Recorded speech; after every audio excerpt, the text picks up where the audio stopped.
And welcome back to Let's Play Fire Emblem Path of Radiance with me, Pit Marthroy. In the last episode, we freed all of the prisoners, and we got to watch these soldiers cheer for us by raising their spears.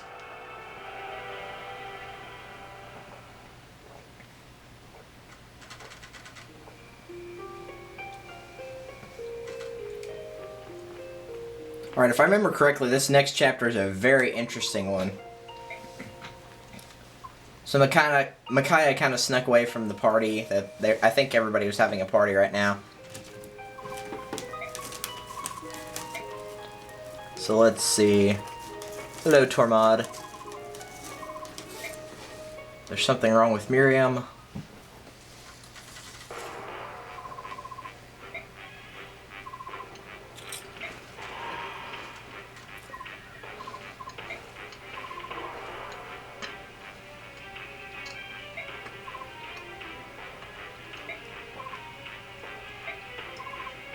Them? One of them? Who? You can't mean. No!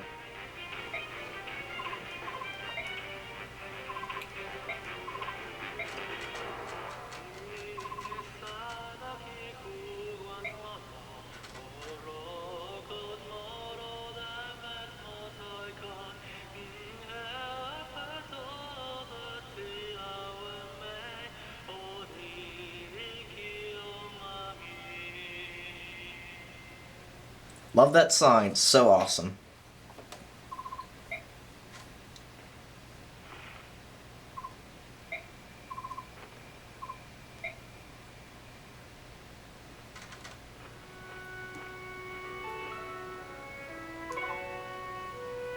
The Galdar of Rebirth restores twisted bodies and souls to their proper states. He will be alright. Thank you. Life without Miriam will be terrible.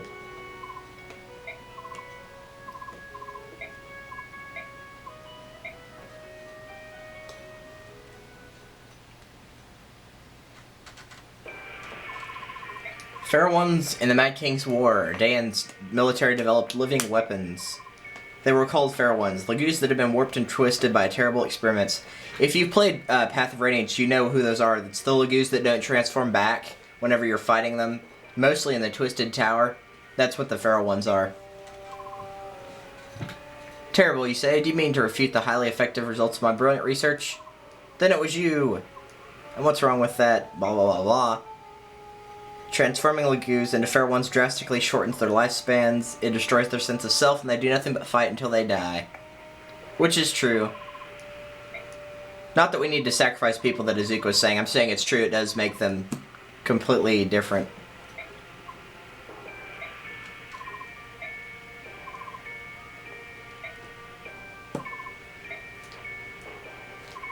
So Tormod gets annoyed and runs off. I wouldn't blame him though. I mean, let's face it, if somebody pretty much killed your best friend, I don't think you'd be too glad about it.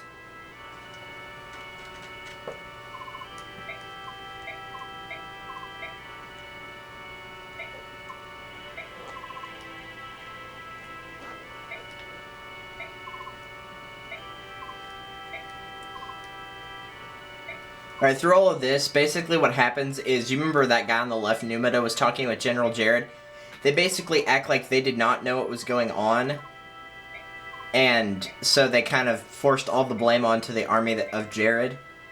So they saved their own skin by using the Imperial Occupation Army at at the Benyang Occupation Army that's in Dayan.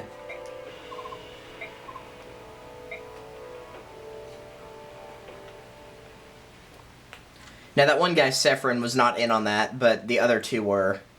So, Liken and Numida both were, but Sephirin wasn't, and obviously Sanaki wasn't, because she was the one that didn't know what was going on until recently. Micaiah and her small band of fighters knowingly walk into a trap to save condemned Dayan prisoners. Even without the benefit of Izuka's vast information network, news of Micaiah's heroism in Shifu Swamp spreads like wildfire across Dayan. The once hopeless citizens of Dayan dub her the Priestess of Dawn and find their spirits restored. In their troubled hearts, they see in her nothing less than the promise of salvation. out, day in, the people rise as one against the brutality of their oppressors. Benion's occupying forces cannot deal with open war on so many fronts.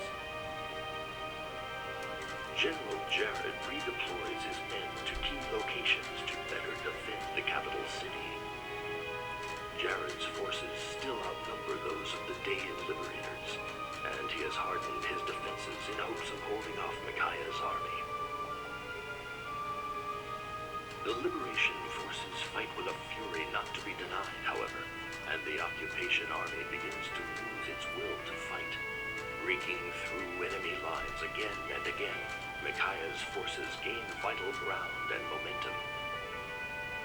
Despite the anger Micaiah feels toward Izuka for his treatment of their Laguz allies, she continues to lead the army in its lightning-quick advance. Devasa is now mere days away.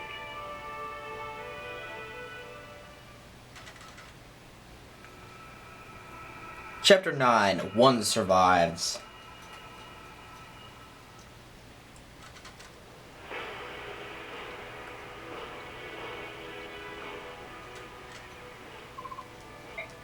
Big news, the Apostle is sending an inspection team to investigate the occupation army's abuses. She also issued an imperial edict to the occupation forces telling them to cease all military action immediately. Basically, that means they've won. Deep Persis is leading the inspection team. And that's also Sephirin. So Apostle Sanatu is dispatching one of the Empire's greatest men to handle this. He's incredibly influential and high up, but he's never stood on ceremony with us.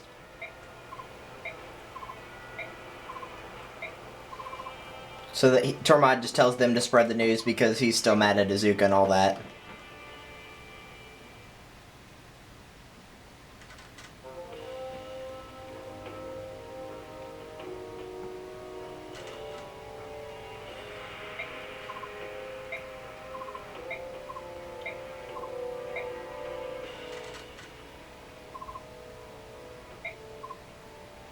So yes, he disowned the entire occupation army and framed him for the actions.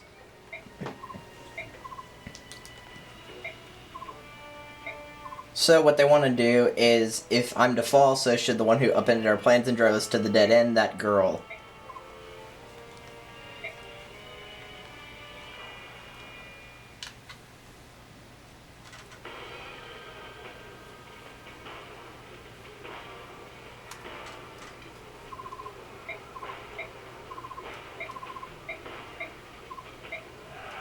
So yes, they have a party.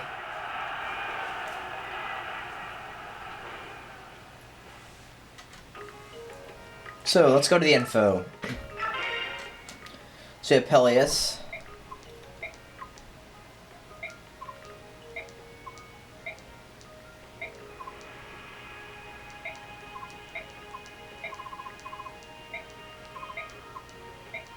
So he just gives him some war funds that, even though the war's already over, just go ahead and share it with the troops.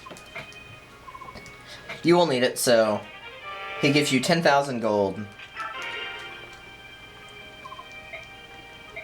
Then we have Jill.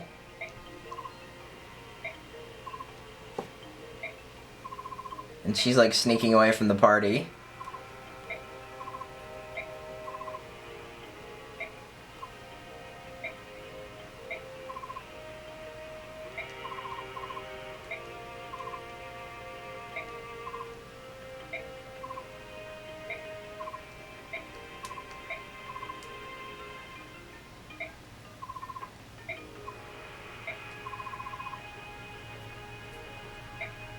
Oh, so the person that she's talking about takes frequent naps.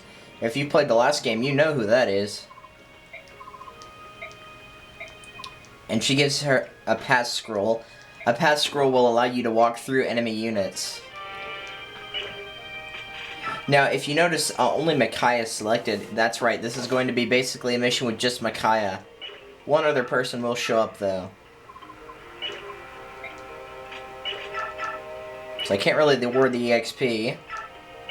I can't add any skills. I can't use support. So really all we can do is just save and end. And we're going to go ahead and start this chapter because it's not very long. Long story short, Jarod's men show up.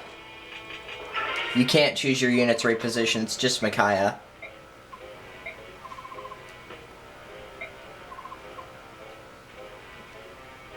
So they talk about as long as the prince survives, the people will fight.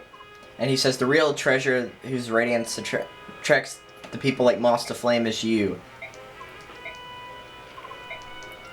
But before he could do that, what happens?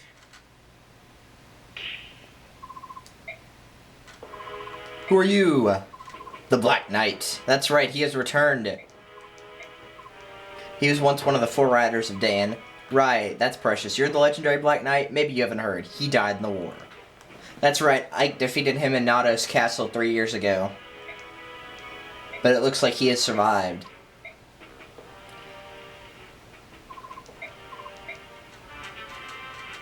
Now what I would do, honestly, is just not move. Let them come to you. Make sure that you stay exactly where you are. Because the Black Knight will not be defeated at all, trust me. He will either dodge every attack or the attack will do no damage.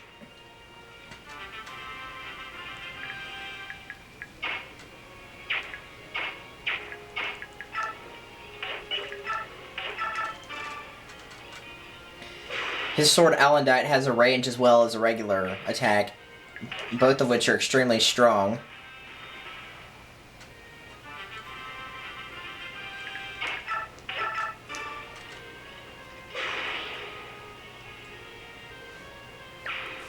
Now since General Jarod moves too, that's not a problem at all either.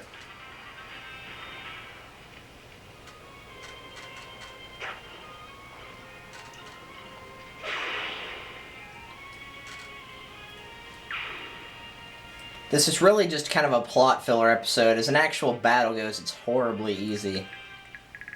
Steel ants, yeah.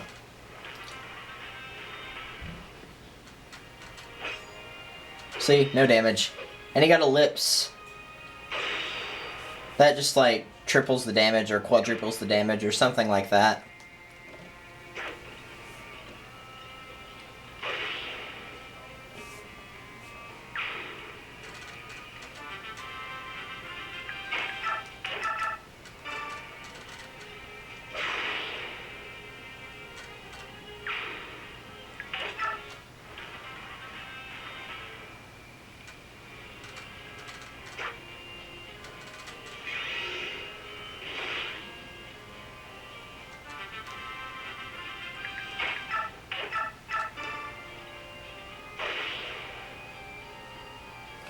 Not really much to talk about in this chapter. As you can tell, it's very easy. After a while, Jarod will show up. He's using a steel great lance, so if you want to attack him with a range before actually fighting him with the Black Knight, go ahead.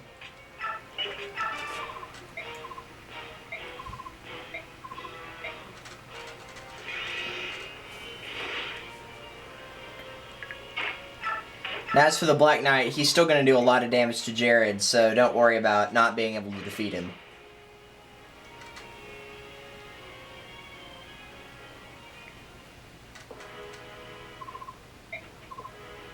So, what happens? Does he kill him? No! Alder gets in the way, which is the second in command.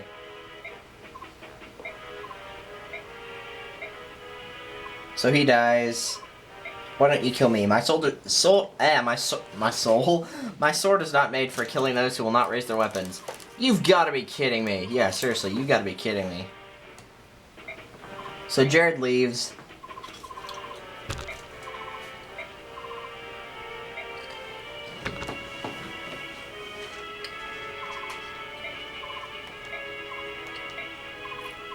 And Soth recognizes the Black Knight.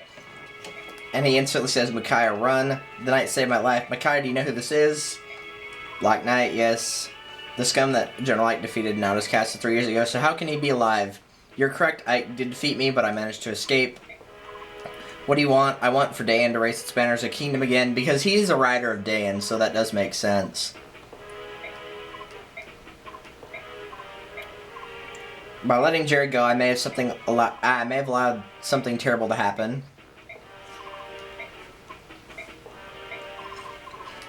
So says he doesn't want help.